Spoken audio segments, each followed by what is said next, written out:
Hello, everyone. Welcome to another episode of Friends Occasionally Not Disagreeing.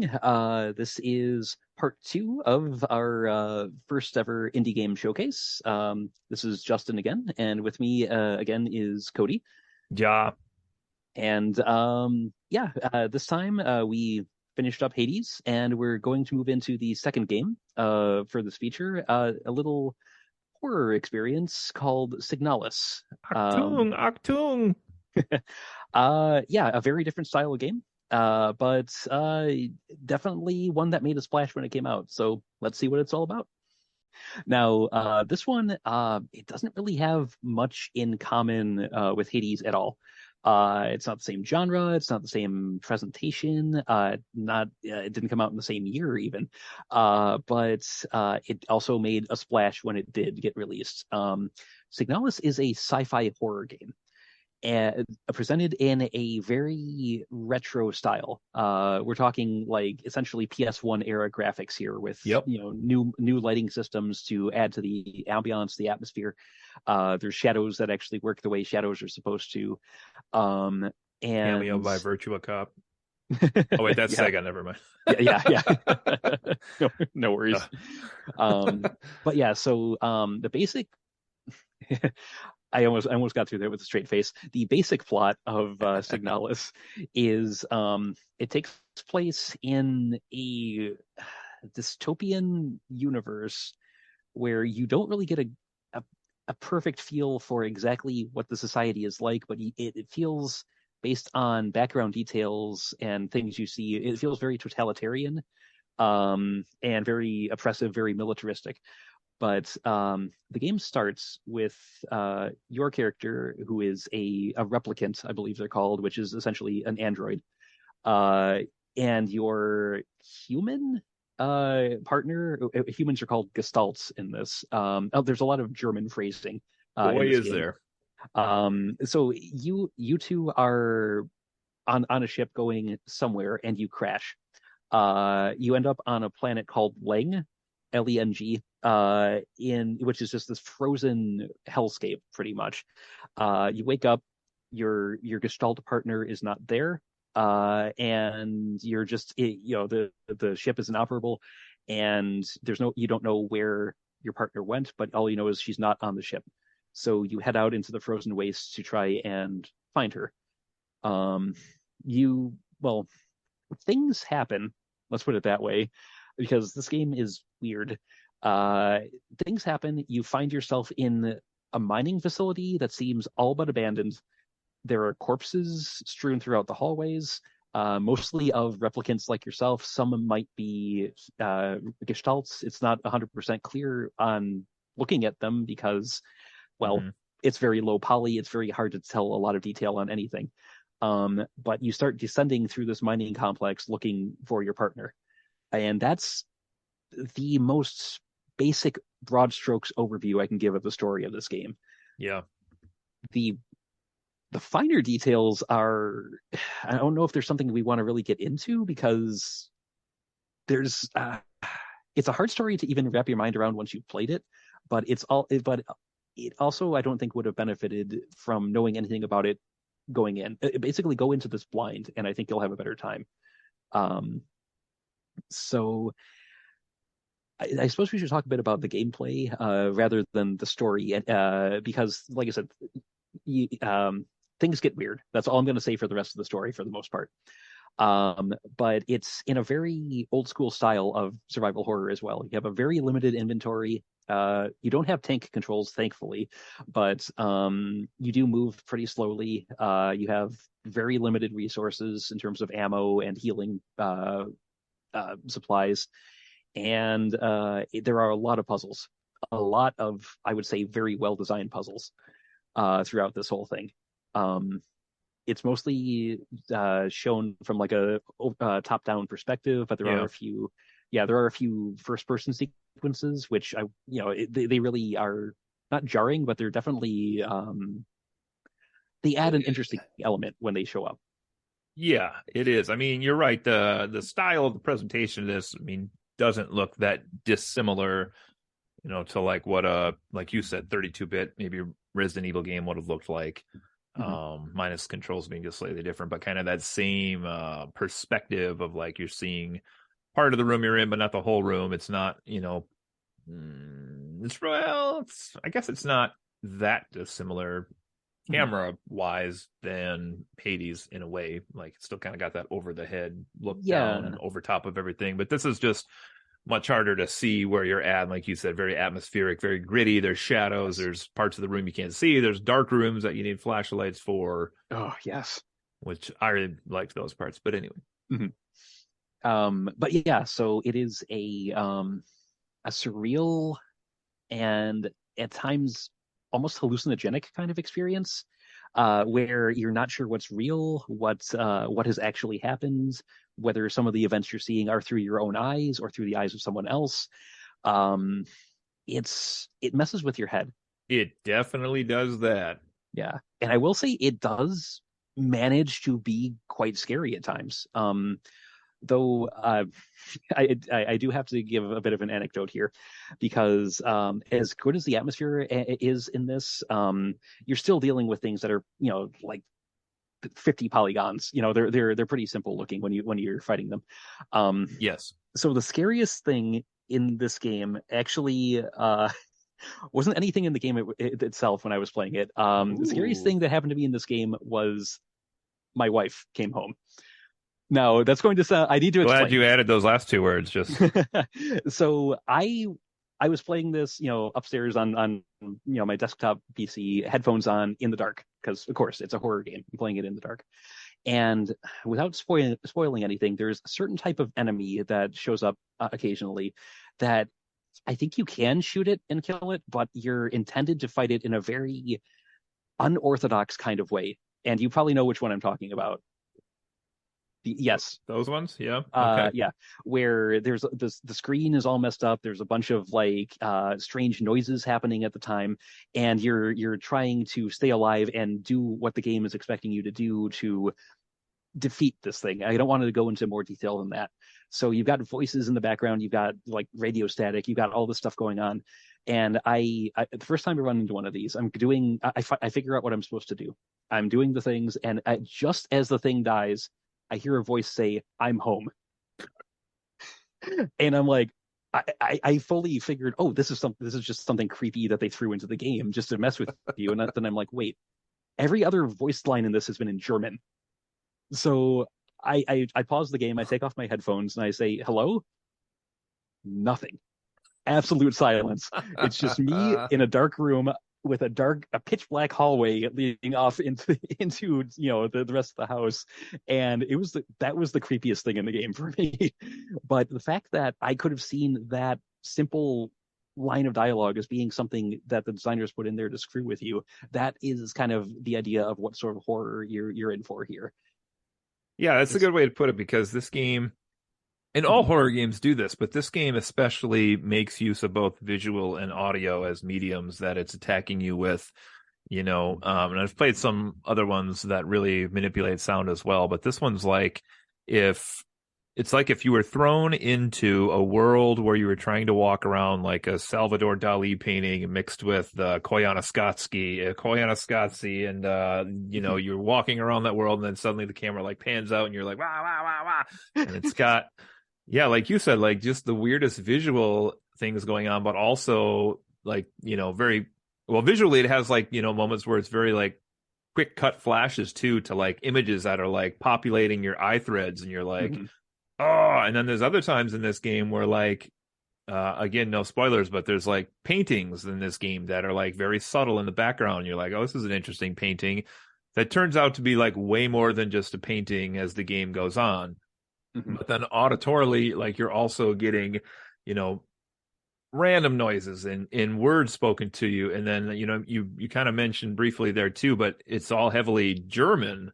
Mhm. And so it's not only like you're being assailed with all of this information, but many times you don't even fully comprehend what's being thrown at you, which is just really disorienting to play the game.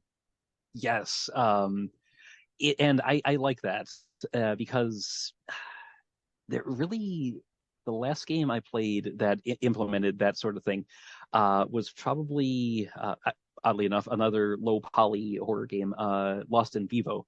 where God, that game threw some really weird auditory and visual stuff at you. But going back to something a bit better known, I would say uh, Eternal Darkness on the GameCube. Oh That yeah. one was built around the fact that you never quite knew what was real. Um, and it was kind of, I mean, it's good to see that style coming back again because it's not like the whole like, oh, your sanity's dropped and all of a sudden, your game file says it's been deleted. No, this is a lot more subtle. And it does a fantastic job of building the atmosphere. Like there'll be hallways where nothing's immediately threatening you, but they'll just look wrong. Like you'll see stains on the wall, and it's like, is that blood? Is that rust? Is that something else? Hmm. And it's just little details in the background, and there's so much in the background of this game that it is. Kudos to the art team on this because it's fantastic. Despite being as low res as it is, it does a lot with what it's got. That yeah, it's a good way to put it. It really does. So did we do we want to talk a bit about like some of the themes, or do you think that would be too delving too close to spoiler territory? Well, I mean, this Or is so we could put up a spoiler warning, talk a bit about the actual story, and then say, after we're done editing this, cut to this timestamp if you want to avoid the spoilers. I mean, I think you talk about the themes Okay. because I don't know that it is going to get into the ending necessarily. And I know this game also has endings, several of Mhm. them, correct? Which maybe you can Yes. speak to without spoiling as well. But yeah, why don't you mention themes a little bit? So what do you think Okay. this game's going for? So, it's definitely a theme of it's there are layers to this. On the surface, obviously, there's the themes of loneliness, of trying to find someone that you care about, or at least that you have a connection to. Themes of isolation, Yeah. abandonment, of alienation, because I mean, something is normal seeming things in this mining complex are anything but. They've been twisted, they've been altered. There are hints throughout the game that you might not be wholly yourself either. You might have had something happen to you that makes you not wholly you. Um, so there's a lot at play there, including in some of the background. That if you take the time to read like the text logs and things like that, there's Which there's a hints that lot of, yes. yeah, there are. It's very much an epistolary narrative where Yes. you've learned as you read and as you listen to things. So I don't want to spoil those, but yeah, that definitely comes through in some of the background stuff. Um, and yeah, it's a very lonely sort of game. I mean, there are Hmm. a few NPCs you can run into, but most of them seem almost hopeless. Like they're just trying to eke by their last days, Yep. and stave off what is happening to everyone else who's been in this mining complex. It's yeah, there's a lot to unpack in this game, and it's amazing that it's all told through very little character interaction, and yet it still feels as fully realized as it is. Um, Yeah, I think you hit some great themes in there. You mentioned earlier in the intro to the game too, there's definitely a little bit of industrialization feel in this, and with that future tech that seems to have kind of replaced mankind itself. And then we get into a little bit of like, what does it mean to be human type things here as well with mm, some of the characters in the game and companionship. As far as like or even love, like companionship and love, like who are we capable of loving, or who is mm, capable of loving, what are we capable of loving, that's all kind of in play here as well. But mm, you don't really, because of the way this is presented with the isolation and the other physical environments that you traverse in this, in your memories, and like the way again mm. the audio and the visual comes about in this, like you never really know exactly what to believe in at any given moment because what you believe could be a lie. And like you said, they kind of come out and even tell you like your character also maybe is sort of an unreliable protagonist that you're playing as, and like, Yes. Yeah. And it's just it's told in a very artful kind of way. Um, I mean, again, it's hard to really give specific details without spoiling stuff, but I really have to tip my hat to these designers because they knew what they were doing. Um, Now, you mentioned endings. I'm just kind of curious if you got the same ending as I did. You don't have to like go into detail, but did it feel particularly okay? Let me put it this way: was the background very red? oh, I mean, that's probably the easiest way I can say it without spoiling anything. Because if you got the um, ending that I initially did, I think we're on the same page. I don't remember, to be honest. Okay.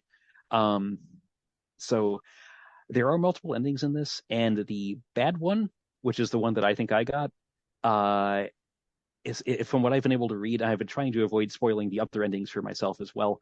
Uh, the bad ending cuts out like a third of the game at least.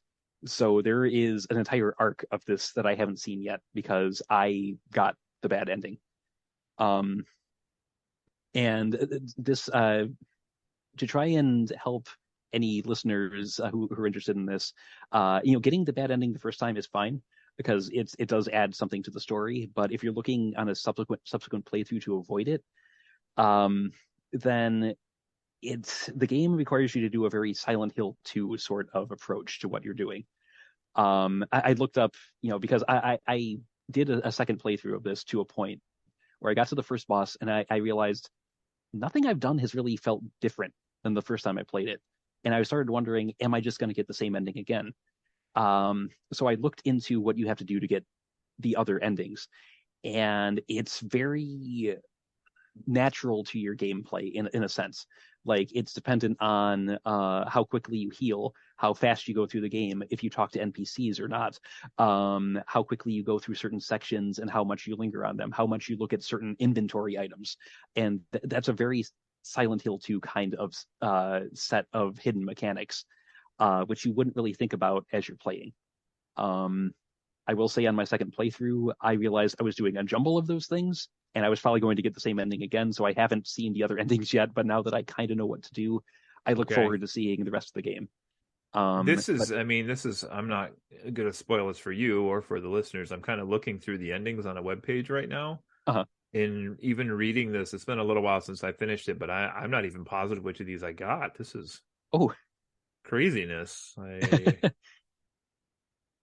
don't think it was that one for sure. Uh, excellent. It's good to know I've got something to look forward to. yeah. Oh, interesting. I'm reading kind of what some of the triggers are for these as well. I don't know. It's a great question. I know there's a screenshot here they have, which Mhm. um Well, wait. let me I guess put it this way. In the ending you got, did you what is Yeah. I'm trying to think. Yeah, did your character lose a limb?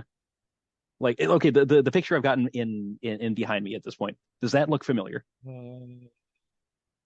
Maybe? Okay, Question mark? because I'm pretty sure that's the bad ending. Okay. But that said, I whenever I play through Silent Hill 2, I tend to get the same ending there as well. So it's just, Hmm. um, yeah, getting the rest of this does, from what I've read, it seems like it requires you to play very differently than you might naturally. Interesting. Um, So like without I don't know how much you know about it, but like without saying anything, like what would be an example of one thing that you should do differently to get a different ending? Kill more enemies or go longer without healing. Like I looked into Oh. like I didn't look into what the endings were, but I looked into what you had to do to get one versus You're another. not supposed to just spam all the healing items and I then mean not that have any for like 4 hours of the game? apparently doing that actually does get you is part of getting towards one of the endings. Okay. It's yeah, it's very obtuse. It's not like, oh, you have to use this item there or unlock this door. It's no, it's very much in terms of how you play. Um like Silent Hill 2, I keep coming back to this, but like the endings there were determined, like again, how fast you completed it, how many monsters you killed, if you killed them with melee weapons versus, ranged weapons, how close you stayed to certain NPCs, that sort of thing. And it's stuff that you would not think of unless you knew what you were going for. Huh. But at the same time, it's a really subtle and artful way of designing that sort of thing. Yeah. Um, but so yeah, that was a bit of a tangent. Just know that you might have to tailor your play style to see more of the game if you're like me. Okay. Um, but that said, based on what we've seen of the game, because I don't know if you've seen the last act or not either. I don't think Um, I have on this one. Gotcha. Um, do we want to talk in just jump into like pros, cons, and Yeah, that sort of let's thing let's now? jump Okay. in again. Do you want me to lead again, or do you want to go first on this one? I can go first on this one. Okay. So pros for me, certainly the atmosphere. Like I said, what you're going to be looking at is a very low res experience, but don't let that dissuade you because it's amazing what they've managed to do with the chunky graphics, the big pixels, the fact that you can't ever clearly see what you're fighting or what you're running from. Um, so atmosphere, perfect, pretty much. I mean, it just really knocked it out of the park. Um, the puzzles, another high point. They never seemed like they were too obscure. Uh, there was one keycard puzzle where I don't want to really spoil it, but it was figuring out the orientation of where the card had to be. That tripped me up a little bit, but it just meant running back and forth between a couple of rooms a couple of times. But in general, there's a lot of lateral thinking, a lot of kind of figuring out, how to use things in ways you might not necessarily think. Some are more straightforward than others, but there are some really solid puzzles here. Um, Agreed. and that said, let's see. So um, the characters, which one, the few that there are, they are suitably creepy, and they feel they feel like they are machines that have some semblance of consciousness, but they aren't fully human, and that really fits the setting. Yeah, Like, like a weak the Terminator almost, or yeah, and seeing, because you'll see like posters or like data logs about like the various models of androids that are out there, and that they all have like code names, for that designate what they do, and they're actually all German words for birds. Interestingly, I'm oh, not sure okay. if that ties in more into the thematics or not. Hmm. Like your character is Euler, and I do believe that means magpie in German. Okay. There's others that are, Storch, which is stork. Eule, I think, is owl. So there's a bunch of different ones. If I'm forgetting what it is, but one is falcon. I forgot what the German word is, but yeah. So it's an interesting naming convention, but they all do seem like they're distinct entities. Um, and despite having a very, human-like appearance, there's enough differentiation to them that it does feel like what you're running into as you enter a room and see it standing there in the corner. Um, so yeah, I liked the background details of this world. Maybe we get a full realization of exactly the backstory and whatnot in the final act that I haven't seen. But even based on the chapters I did get through, it feels real. It feels lived in, and it feels like something has gone horribly, horribly wrong. Um, so there's that. I liked. I'm still puzzling through them. I liked the references and the nods to various other established bits of cosmic horror. Without saying too much, it involves the King in Yellow. The planet that you crash land on is called Leng, and in the Cthulhu mythos, that is a plateau in the Dreamlands. And being that it's Okay. connected to the Dreamlands, it also lends that question of how much of this is real. So I mean, there's a lot of deep cuts in the story and in the naming conventions that Yeah, yeah. if you know, you know, and if you don't, there's a lot of rabbit holes you can go down. Um, And yeah, I really just like the narrative based on what I've seen. So yeah, it's a solid package. The mid-range stuff, I would say the combat, and yes, it's survival horror. The combat is generally supposed to be clunky in these, so you don't feel overpowered. But certain bosses I felt were I wasn't sure if I was doing what I was supposed to with them. Hmm. Like the first boss. I mean, it's clear when you're supposed to really lay into it and try to do damage, but trying to get it to that point, I was never sure if I was doing what I was supposed to. And so Yep. I ended up, wasting a lot of ammo, wasting a lot of tries at it, and not Is that the one in always, the hospital style room? yeah, Yeah. yeah, Okay. Yep. very enclosed area, and it's like, okay, I don't have many bullets, but am I supposed to shoot it now or not, or am I Yep. supposed to like force it to do something? Yeah, so a lot of trial and error with some of them, and I mean they're definitely tense fights, but a bit more direction might have been worthwhile. Um, so like I said, I do like a certain element to the creatures that you run into. If you played the Resident Evil 1 remake, you that's all I'm going to say. You'll know where I'm going with this. Um, because it really made it feel like you were never quite safe unless you took very specific actions to ensure that a room was going to be safe from that point onward. Yeah. Um, and I will say there is some backtracking in this. I didn't mind it as much as I thought I would, because that sort of thing, like I mentioned with Hades, it can sometimes rub me the wrong way, but it felt like there was always a reason to go back to what you were doing, to go back to a different floor and try to get to an area you hadn't been to before. Um, I will say I don't know. I don't know if I was doing something wrong, but there were certain items I never found. Like I never found the Magnum or the heavier handgun. I kept finding ammo for it, and I never actually managed to get it as an item. I thought I knew what I had to do because it seemed like it made sense, and that didn't work. I don't know if I was just doing something wrong or if this is also tied into maybe one of the endings, but when you start finding like ammunition or items that you can't use because you haven't found the weapon that they pertain to, that isn't great because it takes up a spot in your inventory. Yep. And Yep. you can store stuff in most of the save rooms, but getting to them can sometimes be a chore if you're in a new area. Um, that said, the inventory is also something I'm kind of lukewarm on.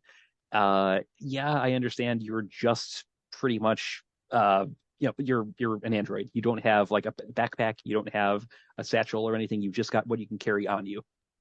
But when your a key card takes up as much space as a shotgun, that sort of thing has always bothered me. Um, so if they had had some sort of like division for like small items, like you could have that many inventory slots for small items and this for bigger things, or at least make the key items that you've got, like you mentioned a flashlight earlier. You need that to get through certain Yes. rooms, and it takes up an inventory slot even if you have it like equipped.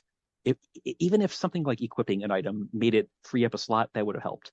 As it stands, though, there was a lot of like running back to drop things off, running back to pick them up, Yep. and I didn't hate it, but I wish they had done it a little differently. Um, so there's that. And then cons, I honestly don't have many. I mean, the inventory thing is probably like my one of my bigger gripes. Um, Otherwise, yeah, the combat is clunky, but it's supposed to be. Um, it's the backtracking is there, but it makes sense. I didn't really have any issues with this game in terms of like actual straight up negative points. And to contrast it with Hades, a game where after I had thrown myself at it dozens of times, I started feeling fatigue. I finished Signalis, and a part of me wanted to just fire it up again and see what this begin anew option was and how it if that impacted what I got to see, or if I had missed something along the way that I might discover on a second playthrough. Um, and that's really saying something. The fact that I had gotten through to an ending, if not the ending, and I immediately wanted to jump back in. I mean, that's to me, that is the mark of a compelling story, a compelling game. Hmm. So, and as I said, the only reason I didn't finish it a second time, leading up to this review, is because I thought I was going to get the same ending, and I didn't want to start over again, and run out of time before I got to it anyway. So, I will be revisiting it now that I have a better idea of what to do, and I look forward to it. I really legitimately do. I was just thinking it'd be funny if there was a game like this where like your character wakes up in bed in the opening scene, and like depending on if you put your feet on the left side of the bed or the right side of the bed, like changes everything, changes the ending. You can't get the good ending because you picked the left side. I'll run through mine. There's some overlap with some of yours, and then there are a couple points maybe that either I had different feelings on, or maybe a couple things you didn't say on here. But okay, for pros for me, I enjoyed that the enemies don't always stay dead in this game. okay, you said the elephant in the room. Well, yes, but it never lets you feel safe, which is what I like. And and again, environmentally, there's in this game you could find a dead body that never woke up the whole game because it's background, but you wouldn't know that from how it looks, or you could have something you killed, or it could be something else that came back or whatever. So those are cool. I like the feel of this game was very retro-y. Like I haven't played a game that looks like this in a very long time, so that was fun. Just the way the stages were set up, I thought were very fair in terms of you were always very limited in where you could choose to go, but I always felt like I did have choice in where to go. It's not a huge map, but how you explored that map and how you encountered the things within the map, I thought like, one playthrough the next could be different depending on if you went left down the hall or right down the hall or took the second door versus the third door at that time, Mm-hmm. Now I'll say I didn't put this on any of my lists here, but one thing about these style of games, or even a game like Metroid or Hollow Knight or something that has always bothered me, but I don't know how else you could do it fairly in a game, as like the times when you're like close to dead and you like picked the second door, which is an enemy, instead of the first door, which was the save room. And, that's just bad luck, but I don't know how you could fix that in a game. The flashlight you mentioned, I loved that there were some rooms where like it was pitch black and you needed that flashlight to see what was going on. Cause there were a few of those I stumbled into and like I could tell I was like being slashed apart by something, but couldn't even see what was happening. That was really fun. Or like a room that you could see in, but there were like dark shadows in, and like there could be an enemy in there and you wouldn't know it. So you got too far, too close. Mm-hmm. But that's kind of fun. Just like the non-traditional love story, I called it in my pros here, but like, you're not out to save like the president's daughter in this one, like you are in Resident Evil 4 or whatever. This is like you're trying to find someone who means an awful lot to you as far as what that relationship is in this story may change, I'm guessing, based slightly on the endings, but also it's a little open to interpretation as well, what exactly the relationship is there. Puzzles, as you mentioned, really good variety in this one too. Like it was the best of some of those early Resident Evil games where you actually had to do a few things, not just put a key in the hole or whatever. Not to say there isn't any of that, because there is, but there were a little more inventive puzzles in this game. That was fun. And one thing I didn't necessarily hear you mention, but I really enjoyed about this game was the map system, which you went into a room and it color coded the doors in the room for you, and then when you tried them, it would recolor code them from like yellow to red or blue or green or whatever. I forget what all the colors were, but basically it was like, do you have the key? Is this open? Is this locked? Or has this not been explored yet? And that was really helpful, just from like I have another run through now and figure out where I was at last time I died, and which doors have I checked, which ones haven't I, and then also like the map system more or less showed you where a lot of the puzzle locations were as well. So like if you found a key item, you kind of knew which room to go back to, or if you had no idea how to solve a puzzle, you knew where you could go back later on and try to see if you could do it later on. Yeah, that So is a good point because I have played other horror games where it's like, okay, I finally got this, this gem that I need to put in, in this hole in the wall. yeah, Where was that again? Yeah, yeah, here, yeah, I do like that it was very accessible. yeah. My middles, I only have a couple in here. I was really mixed on the enemies that could appear randomly, like through the floorboards and stuff. Like on the one Yeah. hand, that did also make me feel like I was never safe, but on the other hand, like there were times when I was really counting on like going in this room to pick up this one thing that I needed and then leave, and then like two things come out of the floorboard, and I'm like, what the shit? Are you kidding me? Like I didn't bring health because of a reason I'm going to get to in a second here, but so I was kind of mixed on that. It made the ship feel more alive, or the mining colony, but it didn't always work for me, I guess, necessarily. A couple more in the middle here were number one. The game had a few enemies that I just thought were really frustratingly difficult to beat with what I had at my disposal. Particularly, not even the bosses necessarily, but there were like the tall dudes that had the shields and riot gear Oh, and stuff. And it was like, if you can get behind them, great. You could somehow shoot them really quickly and they'll die. But like most of your ammo is just kind of like trying to blinking. spam them until they happen to drop their shield for a second. And then you got to hope that you're loaded up and ready to go at that moment. And so there were some enemies that I don't know, maybe I just didn't do it correctly or something, but I had a I hard think I time always, I with think some I of always those. ran from those, in all honesty. I mean, it's not a bad idea. And this, we should point that out too. Like, I love a game that I can like kill everything, but you don't necessarily have the resources to do that in this game. Mhm. So be prepared for going back through games and rooms and hallways where there are going to be enemies you didn't kill still there, like waiting for you. And inevitably I'll forget about some of them. But and then the last one I had in the middle here is, and I know this was a really high one for you, but I thought this was a really interesting world that they had created.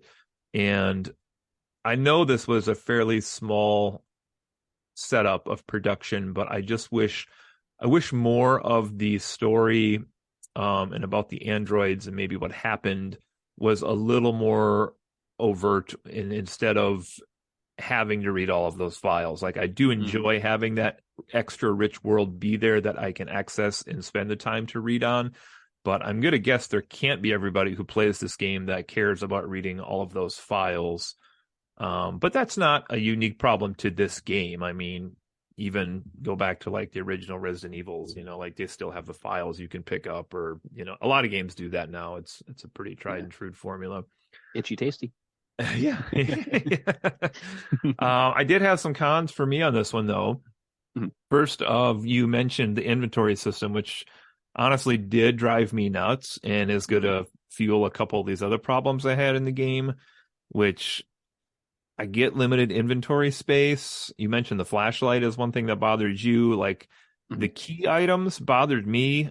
Like, I don't know why I'm penalized because I want to pick up, 3 stones to take over to this statue over here. And then that means I only get a gun and I don't have room for a refill on ammo because I have to take 1 health in my flashlight. And that's my inventory. Mm. Like that was a bummer for me. Even if they had just made like key items not take spots, that would have Mm. helped Yes. considerably, I think. And because of that, another big problem of mine was the backtracking. Like to me, there was a lot of backtracking in this Mm. game, and that was a bummer for me because I didn't want to have to go to the item box that often. Fair. That was the case. And again, I think that really could have been solved just by having key items not take up inventory spots. But Yeah. um, other things in here for me, I had a couple times in the game where I didn't know that I was supposed to play around with some of the audio functions in the game, and I won't go too far into that. Those enemies you mentioned, I figured that one out. Mhm. And wow, what fights are those against those guys with stuff flying on the screen? Like if you didn't have epilepsy to start, you might now. Yeah, But there were, especially when oh, no, sorry, go ahead. especially when they like mix and match with other enemies because there Yeah, is at least one section like that. It's like, oh shit, oh shit, oh shit. Yeah, that was yeah. yeah. The There were a few spots in the game, and I think a couple I did finally look up online just because I'm like, I don't know what I'm supposed to do at this part. And I don't know if we've explicitly used the word radio, but that's not a huge Mhm. spoiler. But you're going to use some different functions here. And I didn't know you were supposed to, excuse me, use the radio in Mm. some of those moments. So I found some of that out online and it helped me get past a couple spots. But I gather that there were one or two things I didn't do in the playthrough that also involved using the radio in a certain spot. And I don't think I would have even considered using the radio in those spots. And so I think I missed a thing or two here or there, kind of like you were saying with the Magnum. Mm. I don't exactly remember what those moments were, but there were a few of those I think I just missed because I don't know what the cue was supposed to be for that. Same. And it I'm wasn't pretty. like you could leave it on all the time because it made that like annoying squeal or something, when it was on. It was Yeah, like, I can't and take that enemies could either. hear it. Enemies Oh could yeah. hear it too. So, Okay, yeah. but Um, yeah. let's see other things I have in here. It honestly, I know it shouldn't have, but it actually did kind of annoy me that the whole game was in German. I know that's just like maybe an American perspective on that, but if they had made any of the stuff in English so I could relate to it a little bit more, Mm. because the plus is that I don't speak German, so it made everything seem more mysterious to me Mm. because, even the words they were using that would have been words in our grounded world here on Earth Mm. didn't mean anything to me because I didn't follow what some of the ones they were saying were, Mm. which did make it seem more mysterious. But at the same time, like I feel like I was less connected with what was happening because I didn't understand some of the parts that were on here. I would be super curious to either A, play through this in English, or B, speak German and play through the game that way. And I was just curious while you were talking, I Googled here. So this was apparently made by a two-person German team. The game Yes. was, and it took them 8 years Yeah. to make this, it says. Yeah, I knew it had been a lengthy development. I knew it was a small team. I didn't realize it was only two people. But Rose Engine is the studio, Yeah. and yeah, um, So it's that's a crazy long time. yeah, I get why, maybe with their budget and everything, they didn't localize it necessarily. But again, yeah. I think it would lose. That's the problem. Like, I think it would lose a little bit of its intrigue if it were in English. Hmm.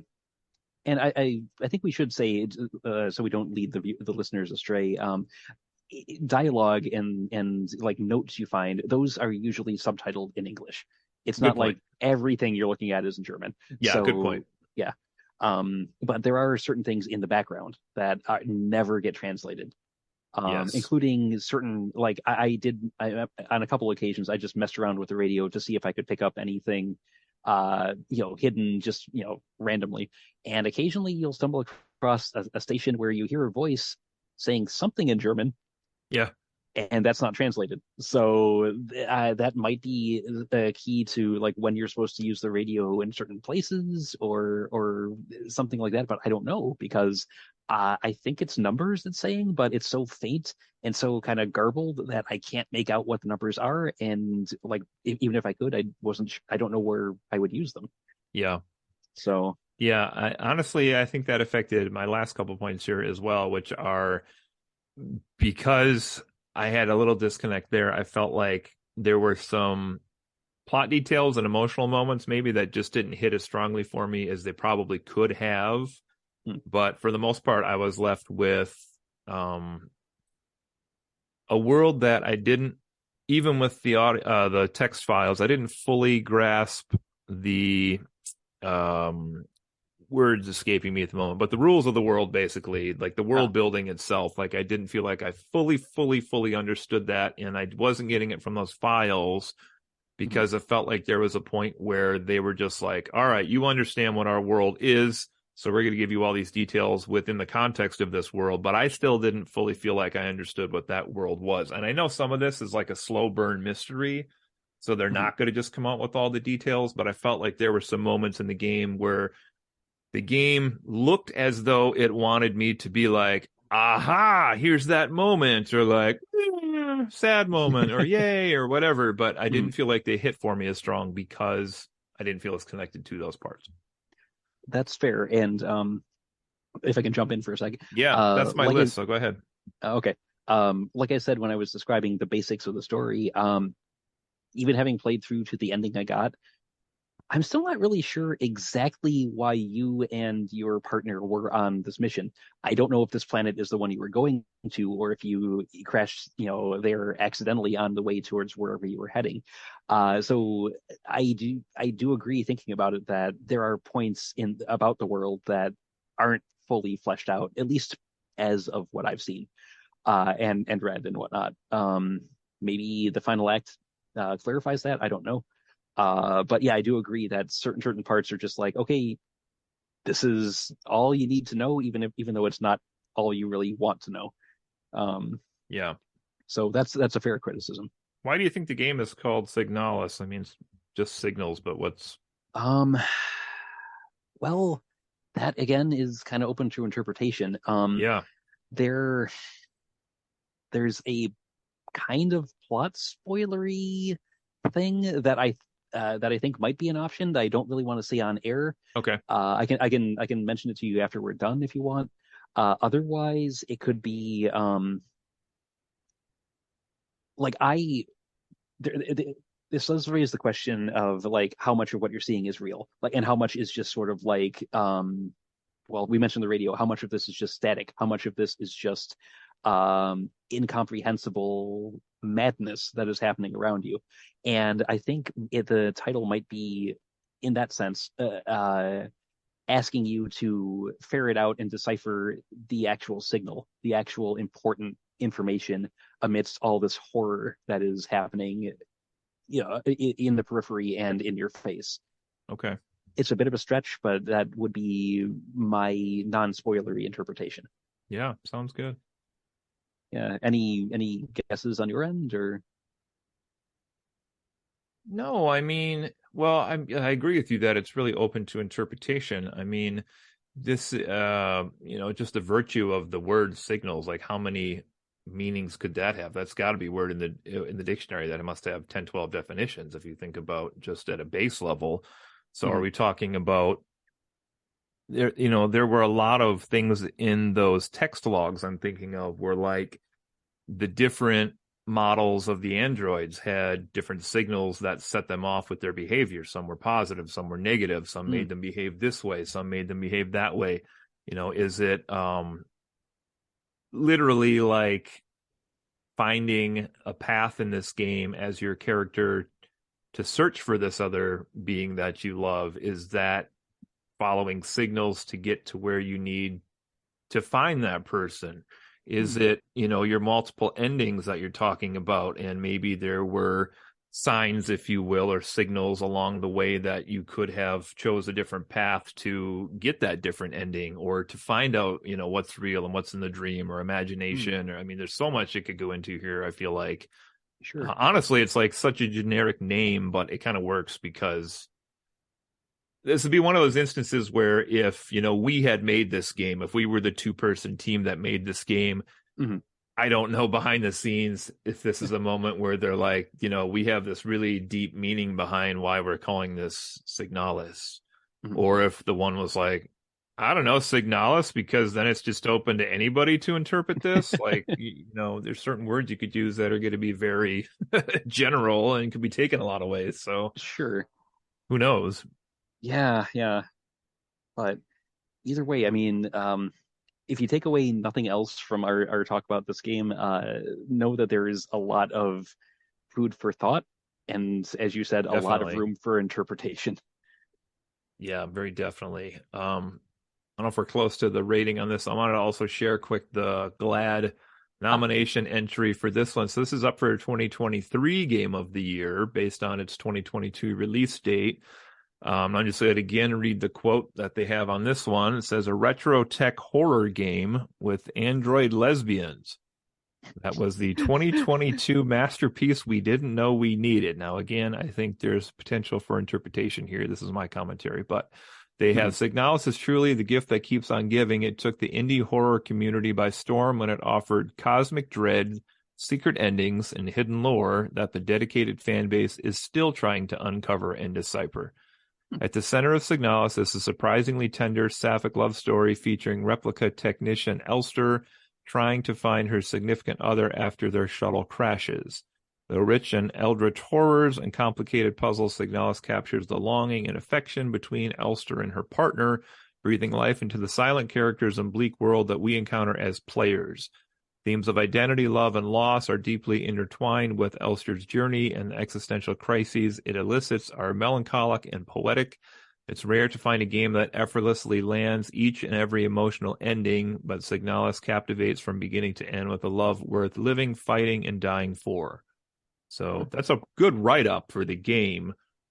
Yeah, Again, I don't know, interpretation, but sure. Yeah. that's how they interpret, I guess. So there's that. But yeah. I think no matter what your ultimate personal interpretation of this game is, as long as you're paying attention, I think anyone who plays it can agree that it has depth, that it has something it's trying to say, that it's not just jump scares, because there really aren't many of those, and it's not just gross stuff to try and creep you out. It's a game that it has an identity, a strong one, and it has something it wants to say. But figuring out exactly what that message is, well, that's it might be that no two people ever, actually get the same thing out of this, and that's really kind of profound. This game is like your ex-girlfriend who calls you when she's drunk. She's got something to say, but you're not exactly sure what she's trying to say. Then Her you have speech to is all slurred and there's some noise in the background. and to find out, you have to crawl through a hole in the ground and fight your way through a horrible mining complex. There you go. All right, so are we about ready to rate this one? Let's rate it up. Okay, I guess I'll go first on this one, since you did for Hades.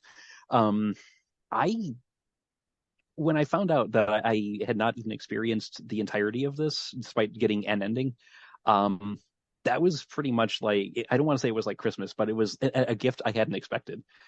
Because even what I've played of this, I greatly enjoyed it. I felt the ending I got was kind of abrupt, but now I understand why. And if the other endings do flesh things out a bit, or at least, go some way towards answering the questions that I have, um, then that's wonderful news. That said, with the endpoint that I've gotten so far, there's enough mystery here and enough head scratching elements that I could ponder over what I've seen, and for quite a while. And I would be kind of satisfied with that, because it's a game that does make you think. It's a game that makes you question what you've seen, what you've done, what is real, and to construct a narrative like that in a piece of interactive fiction is not easy to do. And I'm really curious to see what the last act is like. But even based on, like I said, my incomplete experience with it, I love this. I'm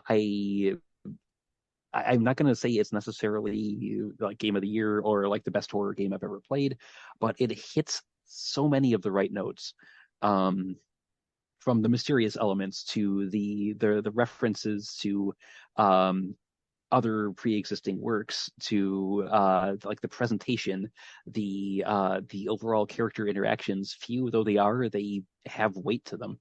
It's just, this feels very finely crafted, and it's been a while since I played a horror game that's had this level of um, depth and complexity to it in a narrative sense. And that's something special. I greatly enjoyed this. I hope that Rose Engine goes and makes other things in the future. Hopefully, it won't take them another 8 years. But if this is an indication of what they can put together, I'm very impressed. So I got to give this one an 8.5 out of 10, with the possibility of that score being higher when I actually see the last act, whenever that ends up being. So 8.5. 8.5. I keep debating between two numbers here, but my big takeaways are: one, the retro feel for this was really fun. Just the presentation for this game was really well done. The puzzles in this game were fantastic. The environment, I mean, especially with just using those old school graphics, was better than anything that ever used those old school graphics, for the most part. And I did, on the one hand, really like the like slow onion peel of the story on this. And then on the flip side of it, I didn't feel like I knew enough to get fully invested into that plot. Again, for reasons mentioned, the language dependency maybe, and the fact that it's told in such a like very nonlinear fashion. In the fact that you're questioning everything, which is cool, but then I think to me limited how much I could put my trust or emotions into those moments when they happen, because again, I didn't know exactly what I was supposed to be feeling in those moments.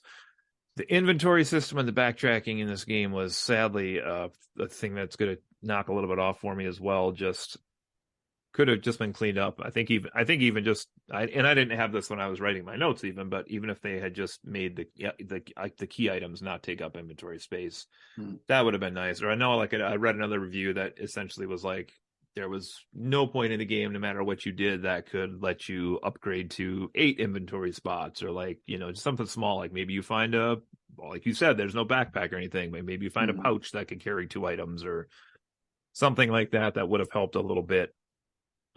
Just make this a little smoother. But I did enjoy that you didn't ever have a chance to really rest on your laurels in this game, because something was going to fly out of the shadows, or there was going to be a cutscene with very rapid presentation of how they were displaying information to you auditorily or visually, or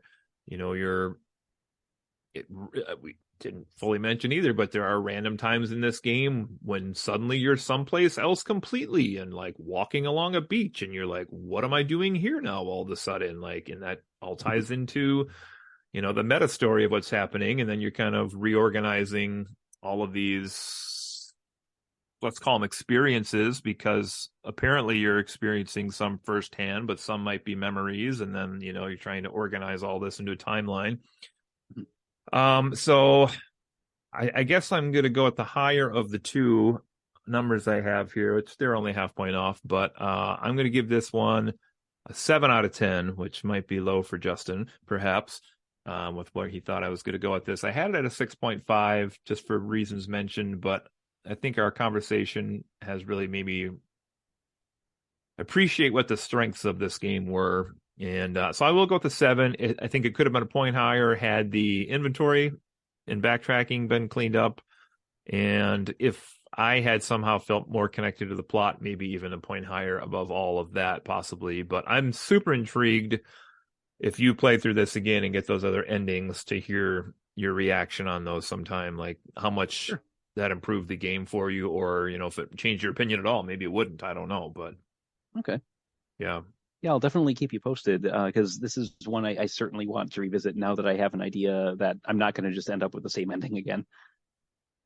So 2 indie games tonight, but Justin, I'm going to guess based on scores, would recommend Signalis over Hades. I would. I mean, they're both good games. Yeah. I would even recommend Hades if you have a higher tolerance for repetition than I do. But Signalis, if you like old school horror, if you like horror that makes you think, and that's not just about stuff jumping out of the darkness at you. Though there is a little bit of that. But if you like atmosphere over just jump scares, Signalis is an easy recommendation. It's available on, I think, pretty much everything, all current systems, Switch, PC, PS4, Xbox, PS5, all that. If you're playing on PC, this can't take a whole lot of horsepower to run. It's like we've all said, low poly, low impact on your hardware, and it does so much with its limitations.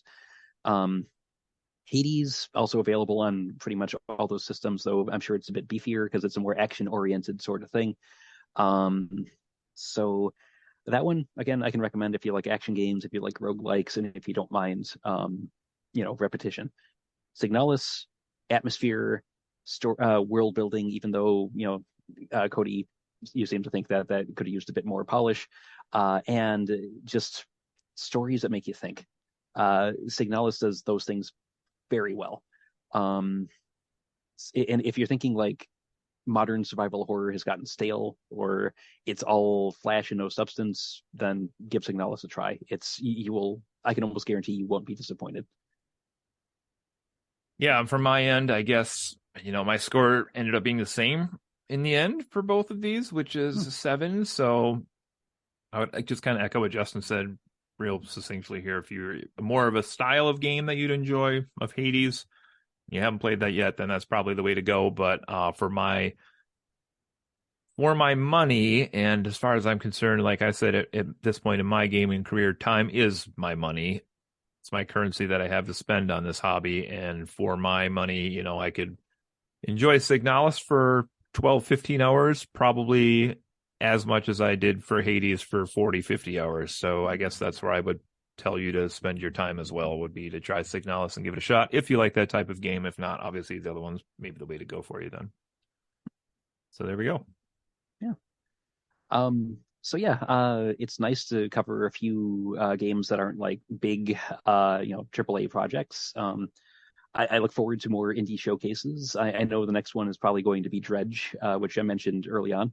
That one comes out as of recording in a week from today, and it'll probably take us a bit of time to fully experience it. But look forward to that. Also If you about Android lesbians.